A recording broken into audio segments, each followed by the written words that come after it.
What's happening, AP European History students at Keystone Oaks High School?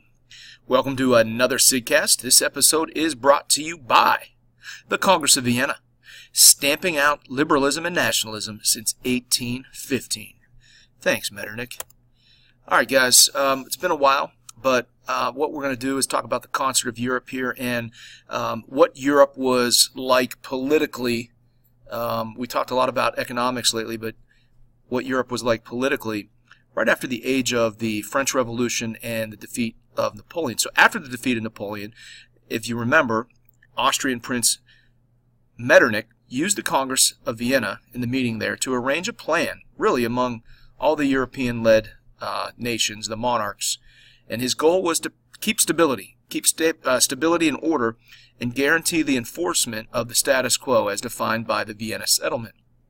Again, setting this up contextually, that era right around the French Revolution and the end of the age of Napoleon. So basically, reverse all that stuff and keep it status quo. Keep it like it used to be. And cooperating together, the leaders of Spain, Russia, Prussia, and Austria would all aid. The goal was to all aid one another if and when a revolution occurred.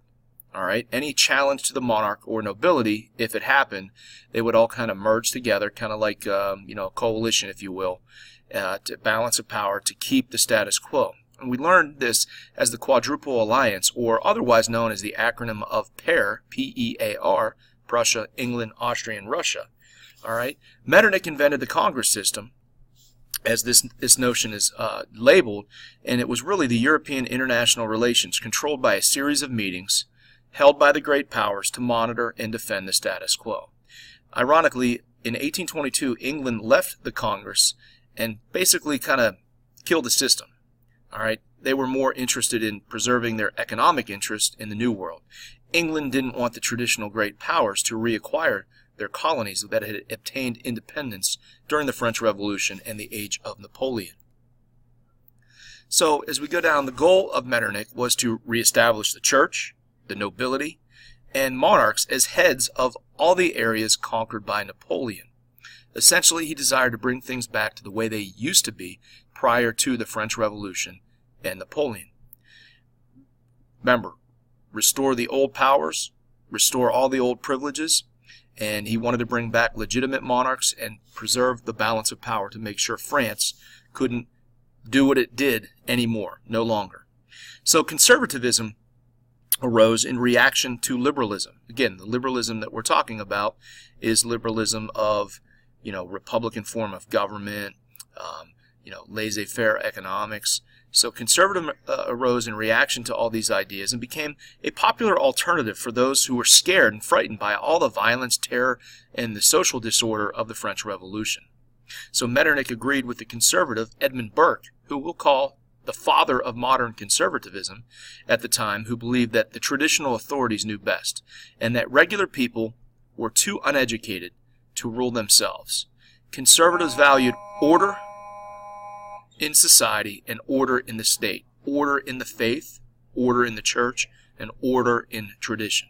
So again, kind of the old school guard, that's who we call conservatives. And again, don't forget Edmund Burke, father of conservatism. So really, the period of 1815 to 1822 was a post-Napoleonic Wars, basically an era of conservative repression. Metternich, as we mentioned, in Austria and the German Confederation. You had multi-ethnic composition in the Habsburg Empire and in Austria, and that meant liberalism and nationalism were potentially more dangerous there than in other countries. In Austria, okay? And again, if you look up on this map, in what was the Austrian Empire, you had Italians, you had Serbians, you had Hungarians, you had Romanians, you had Czechs, you had Poles, you had Croatians, you had Slovenians, and then you had Austrians. So this is a good, image here because it shows what nationalism could potentially do to the Austrian Empire. It could rip it apart. So again, liberalism and nationalism were really alive and well and really highly vocal and visible in the universities in the first half of the 19th century. In fact, there was a German student movement known as the Burschenschaften, and Again, I won't try to spell that for you, but just like a lot of liberal ideas were very prevalent in the 1960s and 70s in the United States, a lot of these ideas are facilitated and fostered at colleges, college campuses, and universities. Young people who are open to new ideas, and that was the case in the 19th century. So you had the Carlsbad Diet in 1819, which was called by Metternich, and they issued the Carlsbad Decrees that cracked down on liberalism in universities and tried to drive liberalism and nationalism underground.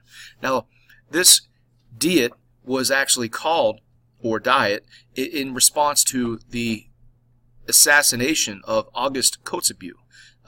Carl Sand, a Burschenschaften, a liberal, assassinated August Kotzebue, who was kind of the leader of conservatism in Austria. And this would kind of be like, a liberal, assassinating a beacon of conservatism today, like a Sean Hannity or somebody like that. Rush Limbaugh. I don't even know if you guys know who these people are, but nonetheless, it was a big deal for the conservatives, and it was viewed as an attack on all conservatives. And so they decided, hey, we're going to put an end to this. We're going to drive these kids out. Also, synthesis moment in 1989 in China, you had the Tiananmen Square massacre, where a lot of students and people calling for reform took to the streets, and for a few days, it looked like maybe China would actually listen to them, and the Soviet style government or the communist style government might have to make reforms or step down. But then the Tiananmen Square, looked that up, but it didn't end well for those protesters. In fact, a lot of them were mowed down and massacred. So anyway, in this case, the Prussian government and its traditional ruling classes, the Junkers or the Junkers, followed Metternich's lead in repressing liberal and nationalistic movements there. So when you think about the Carlsbad Diet and the Carlsbad Decrees, you think of censorship, no freedom of press, no freedom of speech, quite the opposite of liberalism, to try to put liberalism down.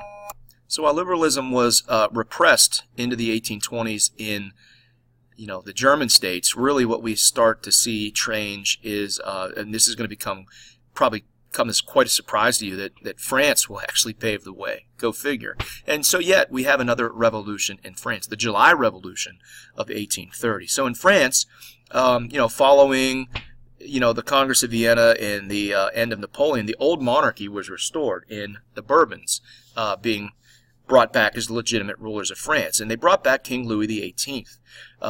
He was really, he was conservative, but he was open to some moderate ideas. But they also restored the Catholic Church. They were granted a portion of the land that it had lost, and given them some of the land that they had held prior to 1789, the dawn of the French Revolution.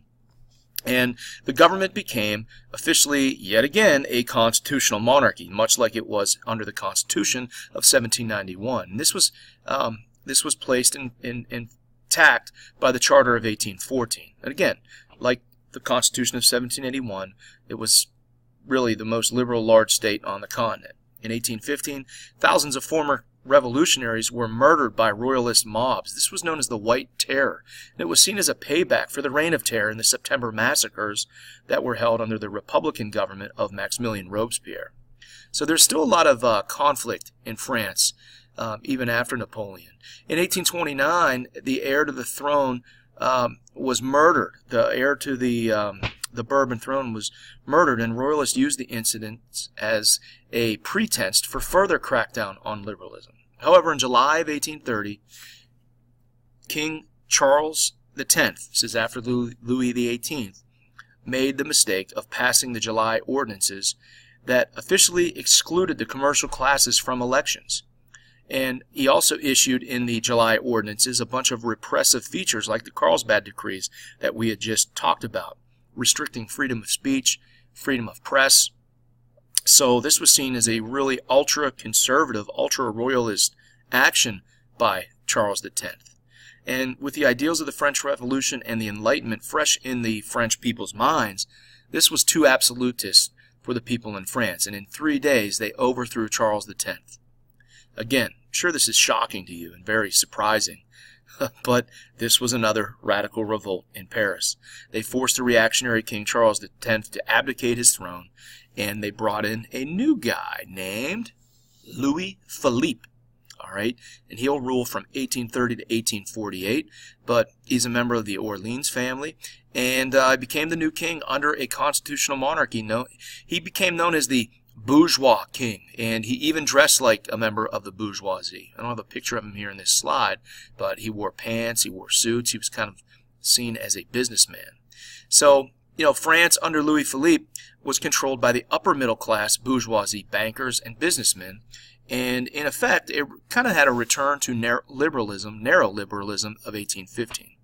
While it was still a monarchy, the revolution had won the rights of popular sovereignty in the government and got rid of the noble rights once again.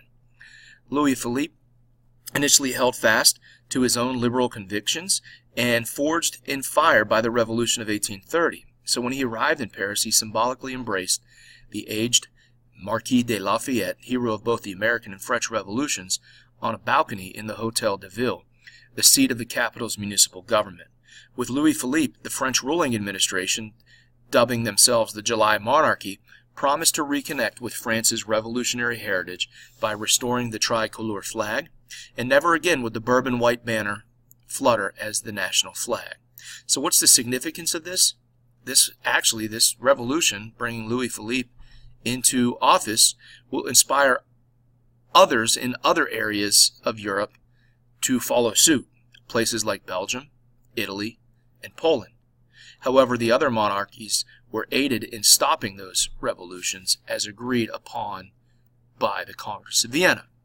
So we'll take a look at Greece here shortly, but as we know that there was a revolution in Greece, and it was actually helped along by the conservative powers. More on that a little bit later. So again, age of 1830, we have another change of government yet again in France, and it's going to stimulate some other actions and some other areas, as you can kind of see on this map, where the other areas are going to go through revolts, and there are going to be other attempts to try to bring about changing the government. So again, it's really a back and forth. This era is a back and forth between conservatives and liberals.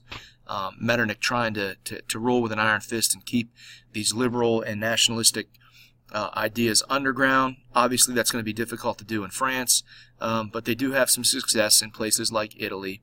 As I said, they do help the Turks revolt against. They help the Greeks revolt against the Ottoman Turks, but they will actually put a puppet king to control the actions of Greece.